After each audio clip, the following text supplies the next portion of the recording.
Welcome students to our channel Azuto Education. Today we will discuss the topic +1 class relation. Definition बनाएंगे इसकी आज हम, ठीक है, कि रिलेशन क्या है. ठीक, वैसे अगर जनरल लैंग्वेज में आप देखें तो रिलेशन आप अपनी जनरल लाइफ में बहुत से देखते हैं. मैथमेटिक्स में भी आप बहुत तरह के रिलेशंस देखते हैं. जैसे ए ब्रदर है बी का, ए फादर है बी का, ए मदर है बी की, 5 बड़ा है 2 से, 5 + 2 7 होगा, 5 का स्क्वायर करोगे तो 25 आएगा, 3 स्क्वायर + 4 स्क्वायर करोगे तो आपके पास 25 आएगा. तो ऐसे बहुत तरह के रिलेशंस आप देखते हैं. ठीक है, ये कोई ज्यादा कॉम्प्लिकेटेड बात नहीं है, बट अपने को मैथमेटिकली भी इसे पढ़ना है. मैं एक जनरल लाइफ से एग्जांपल लेता हूं पहले. जैसे मान लीजिए आपके पास एक यहाँ सेट है, ठीक है, जिस सेट में आपके पास यहाँ है कुछ एलिमेंट लिख रहा हूं मैं, दशरथ, दूसरा मैं लिख रहा हूं राम. अभी सब लोग महाभारत और रामायण देख रहे हैं तो आप ये एग्जाम्पल ले लेते हैं, भरत. ठीक है, फिर ले लेते हैं आप शत्रुघ्न. दूसरा सेट लेता हूं जिसमें आपके पास इधर है कौशल्या,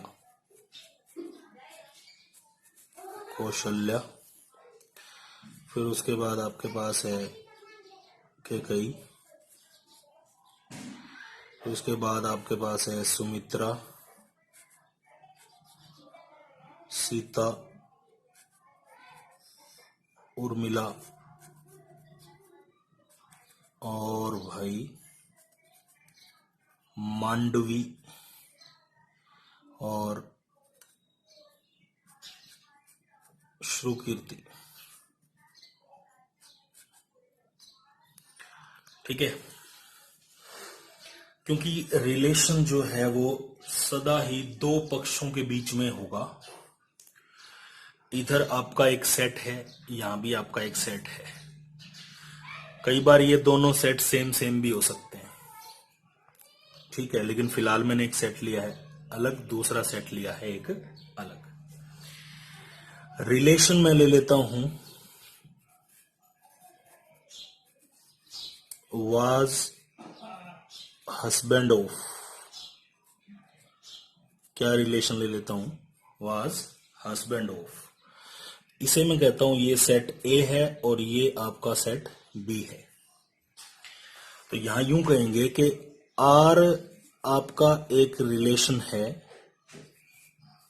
वाज हस्बैंड ऑफ.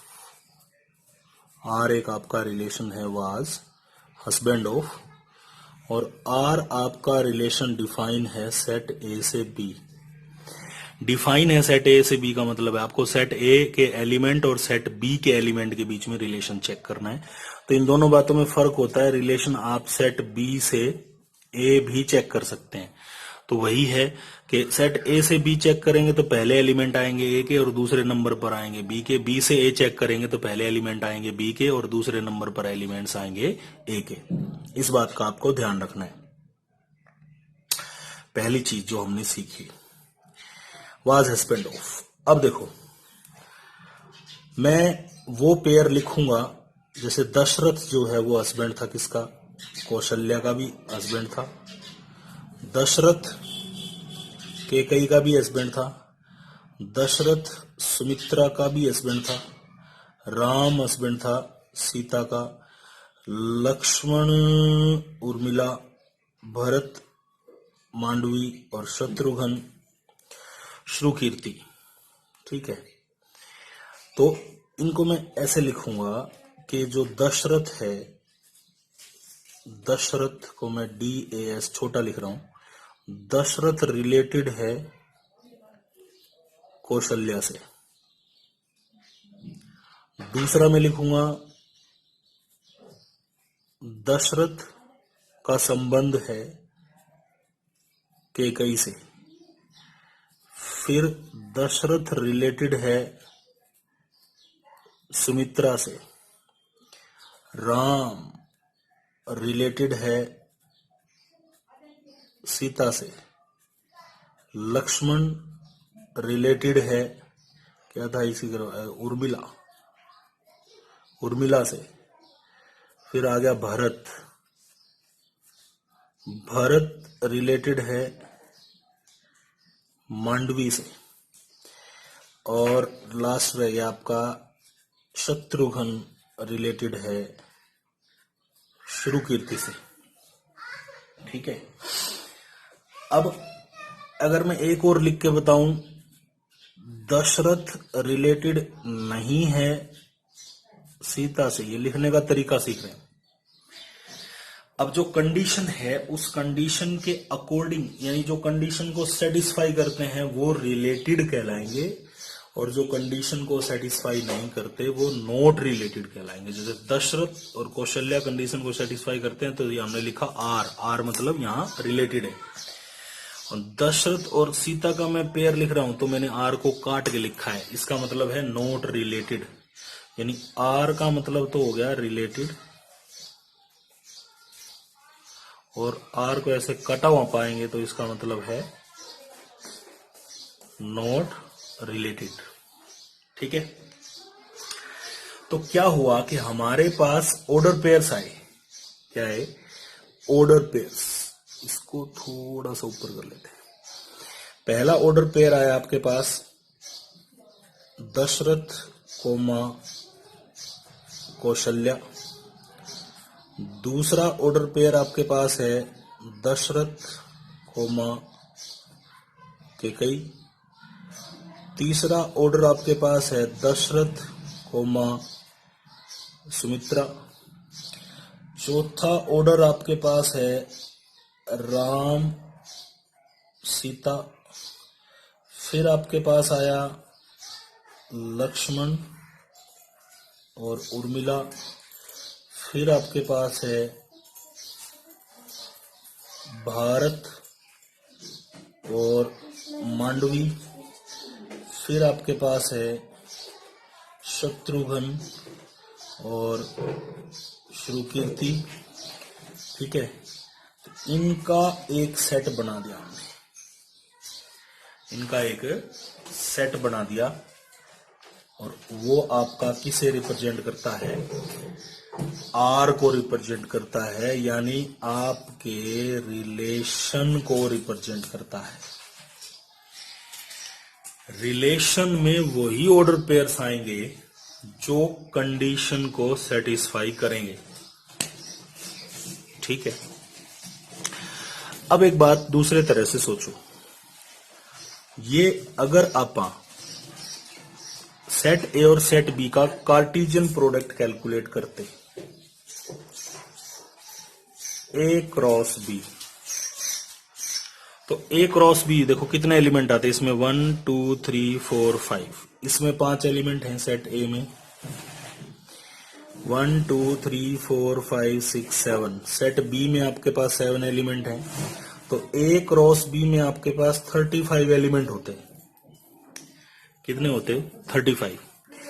क्योंकि ए क्रॉस बी के ऑर्डर पेयर्स जब हम बनाते हैं तो हम किसी तरह की कंडीशन का ध्यान नहीं रखते हैं, आप पेयरिंग कर देते हैं, बस पेयरिंग कर देते हैं। दशरथ कौशल्या, दशरथ कैकई, दशरथ सुमित्रा, दशरथ सीता, दशरथ उर्मिला, दशरथ मांडवी, दशरथ श्रुकीर्ति, फिर राम कौशल्या, राम कैकई, राम सुमित्रा, राम सीता, राम उर्मिला, राम मांडवी, राम श्रुकीर्ति, ऐसे 35 ऑर्डर पेयर लिख देते हैं आप, 35 टोटल।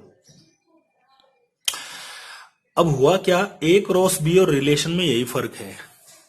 ए क्रॉस बी सारे पेयर लिखो, कोई कंडीशन नहीं है, और आर में क्या है? आर में कंडीशन है, वही पेयर्स लिखो जो कंडीशन को सेटिस्फाई करते हैं।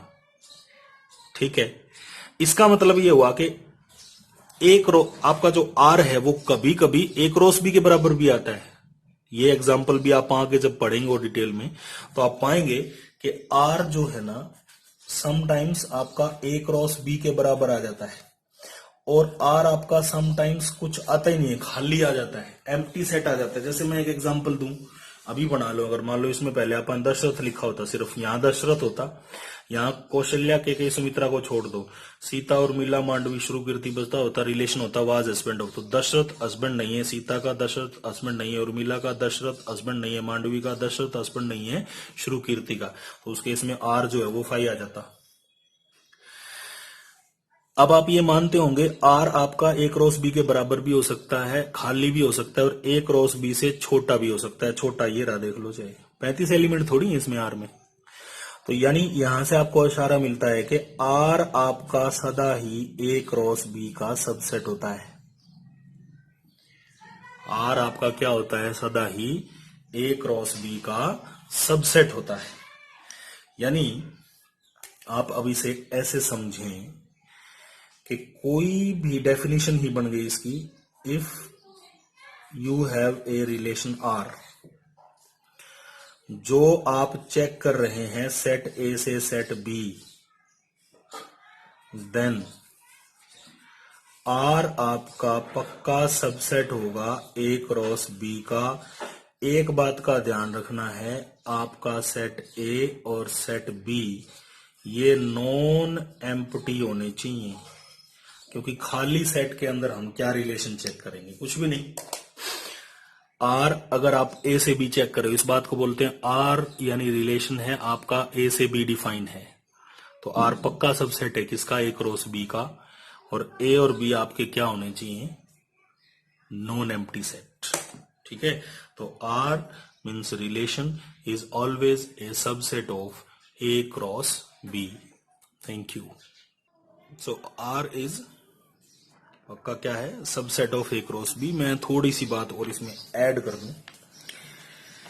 यहां देखो, एक छोटा सा पेज में यहां रख लेता हूं, इसी एग्जाम्पल को यूज कर लेंगे। ठीक है, क्या बताना चाह रहा हूं? मैंने अभी बताया कि आपका कोई भी रिलेशन है वो सेट ए से बी डिफाइन है, तो आर सदा ही सबसेट होगा ए क्रॉस बी का। ये बात आपने पढ़ी। ठीक है, आर जो है that will be subset of A cross B. फिर जो सीखने वाली बात है वो ये है, ये जो आपका फर्स्ट पोजीशन पर रिलेशन में जो एलिमेंट आते हैं, रिलेशन निकालने के बाद दशरथ दशरथ दशरथ, राम लक्ष्मण भरत शत्रुघ्न, ठीक है, ये कहलाते हैं डोमेन। क्या कहलाते हैं? डोमेन। डोमेन क्या है? फर्स्ट पोजीशन के एलिमेंट। डोमेन क्या कहलाते हैं? फर्स्ट पोजीशन के एलिमेंट। फिर आती है एक टर्म नई इसमें, रेंज। रेंज सेकंड पोजीशन के एलिमेंट, रिलेशन में दूसरे नंबर पर जो है, कौशल्या, केकई, सुमित्रा, सीता, उर्मिला, मांडवी और श्रुकीर्ति, ये क्या है इसके? रेंज। रेंज मतलब सेकंड पोजीशन के एलिमेंट। ठीक है, फिर एक वर्ड आता है कोडोमेन। Codomain B. ध्यान रखेंगे, रिलेशन आपका ए से बी डिफाइन है, दूसरे नंबर का जो सेट होता है वो क्या होता है? कोडोमेन। मैं एक रिलेशन लिखता हूं ऐसे ही छोटा सा, जिसमें आपके पास एलिमेंट है सपोज ए कोमा बी और सी कोमा डी और ई कोमा एफ। तो डोमेन क्या हो गई? ए सी ई। डोमेन क्या हो गई? ए सी ई, फर्स्ट पोजीशन वाले। और रेंज क्या हो गई? B D F. रेंज क्या बनी? B D F. कोडोमेन आपका ये रिलेशन अगर x से y डिफाइन है तो ये दूसरे नंबर का सेट क्या कहलाता है? कोडोमेन। ठीक है, बाकी अपन जब एक्सरसाइज से क्वेश्चंस करेंगे, एग्जांपल्स करेंगे, तो it will be more clear. आपको अभी इसके टाइप्स भी पढ़ने हैं। राइट। सबसे पहले हमें दिमाग में डेफिनेशन को क्रिएट करना है। Thank you.